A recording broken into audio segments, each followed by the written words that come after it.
Bhagavad Gita is a book of mankind's collected experience of and answers to life's most basic questions. Who I am, from where do I come, what is my purpose and destiny, and most practically, how do I find happiness?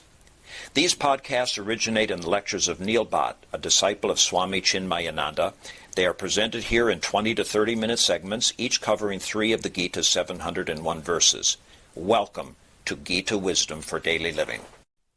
We have been discussing Chapter 6, Dhyana Yoga. We are now coming to the conclusion of Chapter 6. We are also coming to the conclusion of the first segment of Bhagavad Gita out of the 3 segments Bhagavad Gita has, as per many commentators. 3 sections elaborating upon the great Mahavakya Tattvamasi, that thou art. In Chandogya Upanishad, the Mahavakya says, you are that. That which you are seeking is your own self. So the first 6 chapters dealt with Tvam, you. In other words, I, the limited being, is explained in first 6 chapters. We have learnt about who we are from chapter 2 in Sankhya Yoga. We are not mortal beings, we are immortal selves conditioned by this mortal equipment, which we call either mind, body, or intellect. But the conditioning is so strong that we identify with it, and therefore we think we are this equipment. That paradigm has to be changed to realize who we are, and therefore we have gone through the next 4 chapters from chapter 2 onwards, and coming to Dhyana Yoga, the last chapter, culminating the whole task of understanding Tvam, understanding I as the limited being. Because Bhagavan said that cannot be known unless you know Tvam, you. Unless you understand yourself, the Supreme cannot be understood. So we started with chapter 2, where Bhagavan has given us 2 definitions of yoga, Samatvam Yoga Uchyate and Yoga Karma Sukha. Yoga means to connect, and right now I feel disconnected. So the task here is to connect back from where I got disconnected from. If we take the Bhagavan's paradigm in chapter 2, that consciousness is immortal, undivided, and therefore is also infinite. Consciousness can only be one, but it seems divided in many. And my goal right now, as per Bhagavan Sri Krishna, is to reconnect this consciousness which I feel is confined to me with the consciousness which is all-pervading. So that was the task given to us in chapter 2. And for that, Bhagavan started giving us the means and methods. So he gave us Karma Yoga.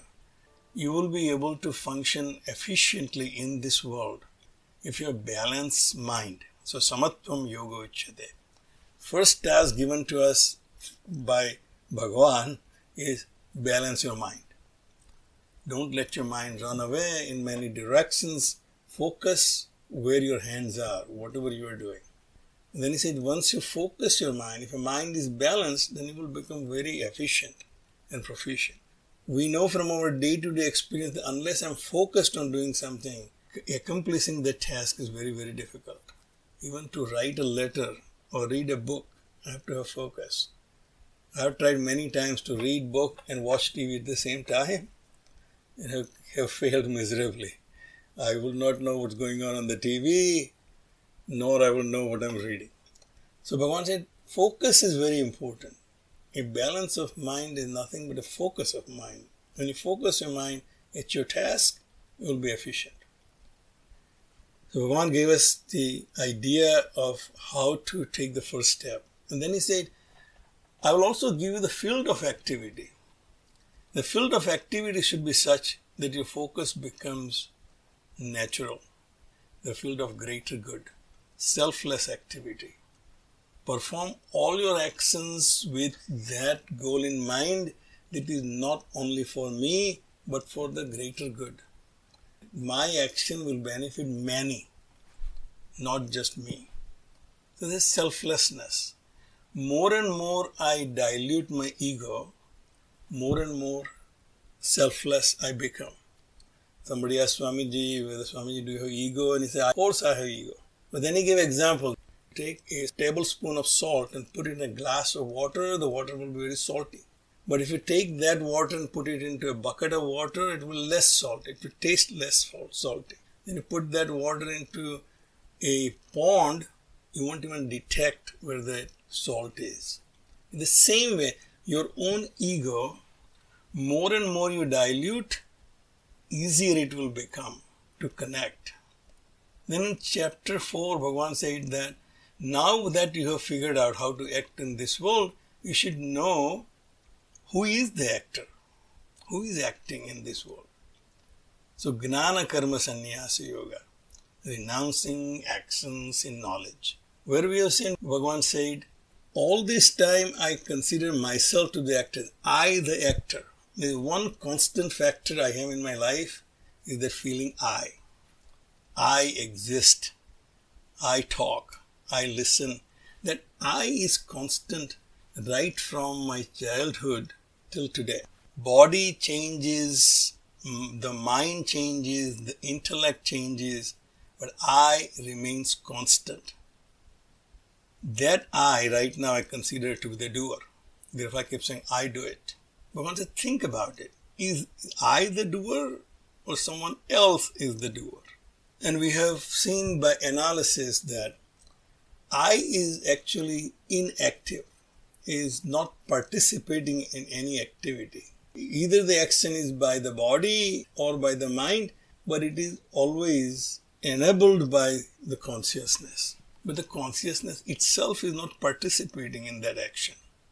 So the action becomes to the body or to the mind or to the intellect, but not to the consciousness. And I have all along said, I am that consciousness. I am the doer. But on the analysis, I found that I, the consciousness, is not the doer. I, the consciousness, is the enabler of all activities, but not participating in that activity. Therefore, Bhagavan said in chapter 4, the one who sees inactivity. I see lots of activities in my life, but I, the consciousness, is inactive. One who sees that inactivity in activity is the wise person. The wise person also sees activity in inactivity. Even though my consciousness is not participating, no activity is possible without consciousness. Consciousness is the substratum of all activities. Consciousness is not participating in any activity. So once I figure out who is the actor, I am not the actor. My body is the actor. My mind is the actor. My intellect is the actor. So all activities belong to body, mind and intellect. They belong to Prakriti. They don't belong to Purusha, the consciousness. They belong to Prakriti. I borrowed them from the Prakriti as my equipment. Now to give them back to the Prakriti when I die. So Bhagavan said, know who the actor is. So that's the ending my sense of doership in knowledge that I, the consciousness, is not participating in any activity. Therefore, no action is binding to I, the consciousness. Actions are binding to my mind, my body, my intellect. If I overeat, my body will suffer. If I don't feel good about something, my mind will suffer. But I remain just the witness. I notice that my body is suffering, I notice my mind is suffering. So in chapter 5, Bhagavan says, you have to give up the sense of agency that I am the doer.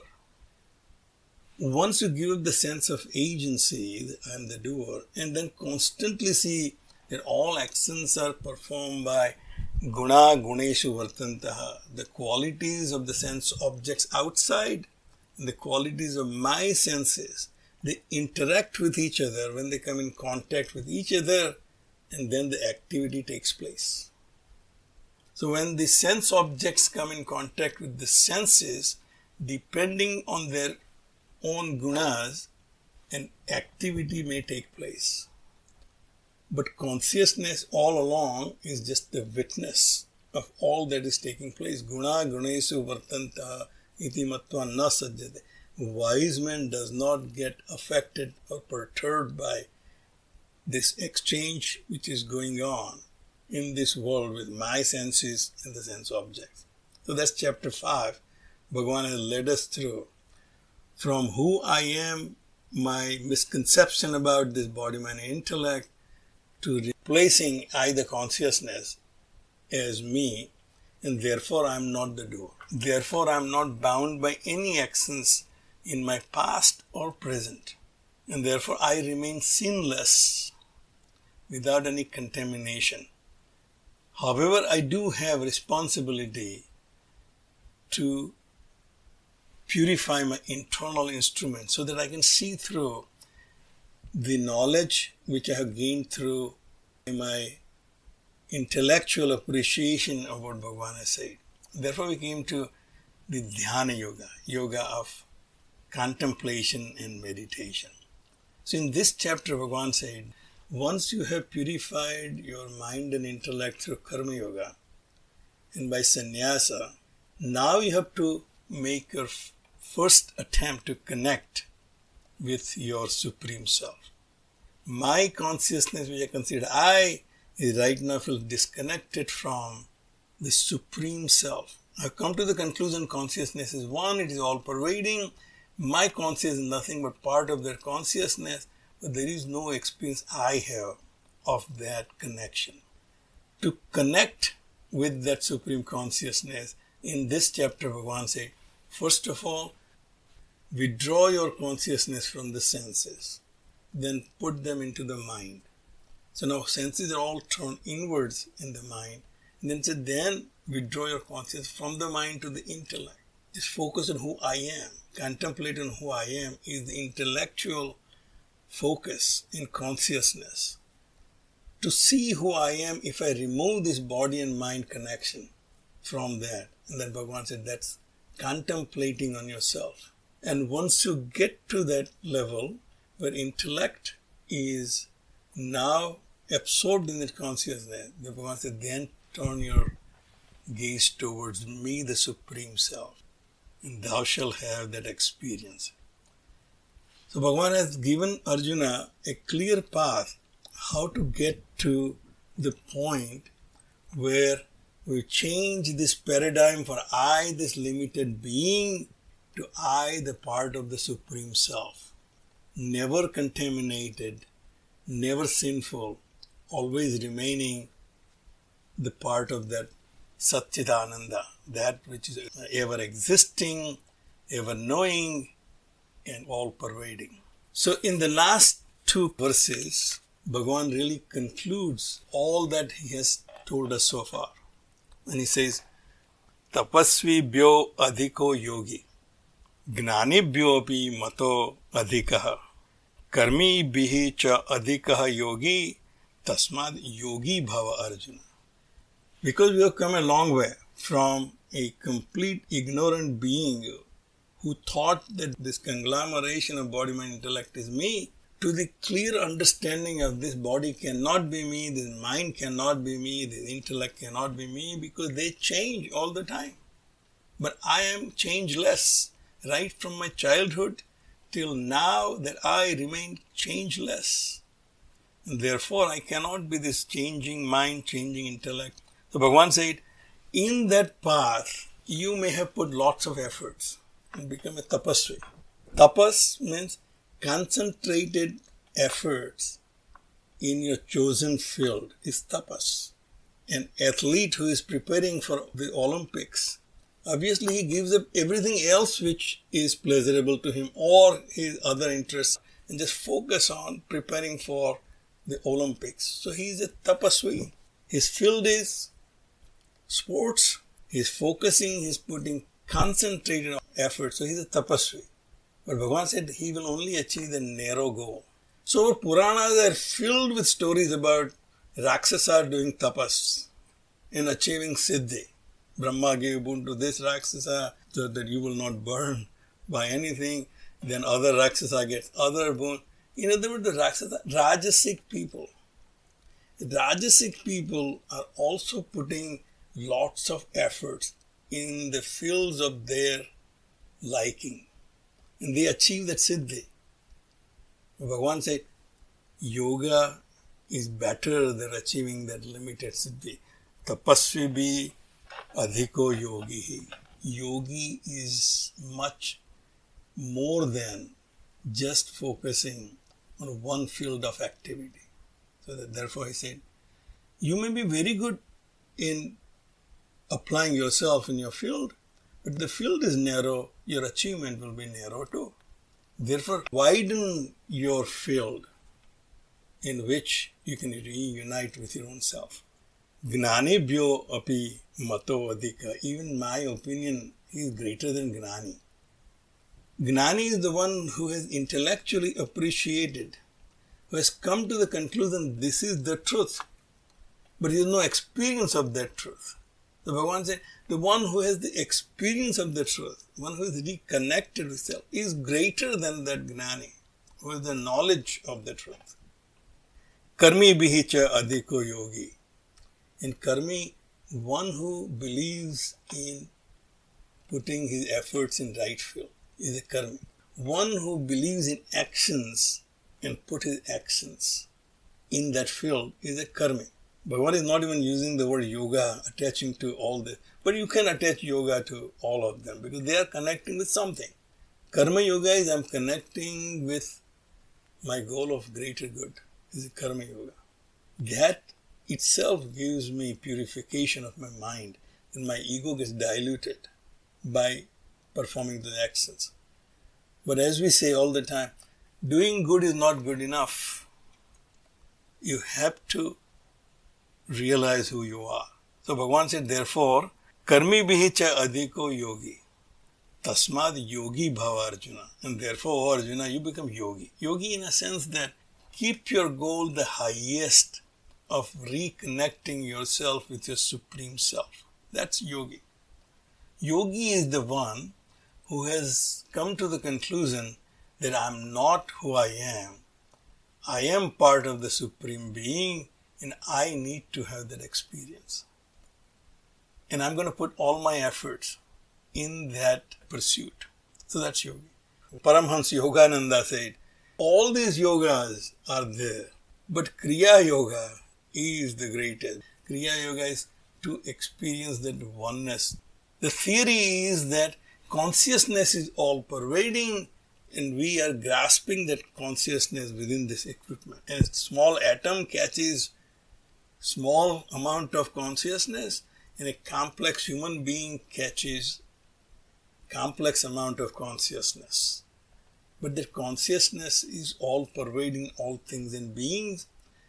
It is now my goal is to release that consciousness from identifying with this limited equipment. And Bhagavan said, make that as your goal. And then in the last verse, Bhagavan said, Yoginam api sarvesam madgaten antaratmana Shraddhavan bhajate yomam same yukta tamo mataha. But out of all the yogis, now if all yogis are pursuing the same path of connecting their limited self with the higher self, then how can there be a gradation? Well, Bhagavan said there is gradations. Even if all your goal is the same, but the path which you take may becomes either a longer road or a shorter road to reach your goal. So the yogi who wants to achieve that connection through jnana, by understanding who the Lord is, it may take him a longer time. But Bhagavan says, one who identifies with me, therefore he says, madgatena antaratmana, one who offers himself to me and his inner self connected with me, the Supreme Self. Shraddhavan bhajate yomam samyukto tamomata. So basically the operative word here is Shraddha. I can have an intellectual pursuit without any faith. My pursuit is very valid and legitimate, but I'm starting my journey without any faith. I'm trying to find out something which I have no trust that I will get there. Or I can start a journey with a clear understanding that others have gone there. I'm going there for the first time. I'm going to New York for the first time. Everybody says take 95 north. But I have faith in that instruction, that direction. If I have faith in that direction, then journey becomes easier. Then I just follow the direction and reach New York. So Bhagavan Shankaracharya says Shraddha is Guru Vedanta Vakya Adisu Vishwas. If I trust in what I have learned from the scriptures, from the sages, from my ancestors, all the wisdom of my ancestors, if I trust in it, if I trust in all the physics which all the physicists did before to become a physicist, then it will be much easier. But if I have no trust in it, I want to start from zero, it will be very difficult. So Bhagavan says, Shraddhavan bhajate yomam. One who has the trust and then pursue me. Bhajate, to pursue him. Not the bhajan on monthly bhajans we have. Swamiji always makes fun of it that all these noisy bhajans are not going to take you anywhere. But if you have that Shraddha and that bhav in your heart, to become one with him and to experience him, samay yukta tamo mataha, in my opinion, he will be much closer to me. He is according to me the most devout. Now Bhagavan said, in my opinion, and Swamiji says, it's in our great tradition that nobody has complete authority on truth, and therefore you can only say it is according to my mother.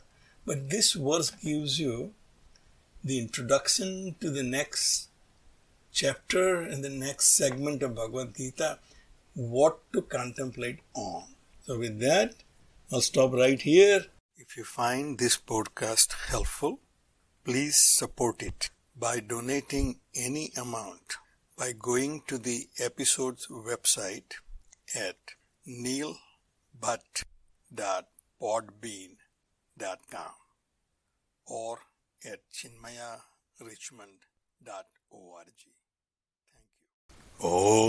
Om Sarve Bhavantu Sukhina Sarve Santu Niramayaha Sarve Bhadrani Pashyantu Ma Kaschid Dukkha Bhag Bhave.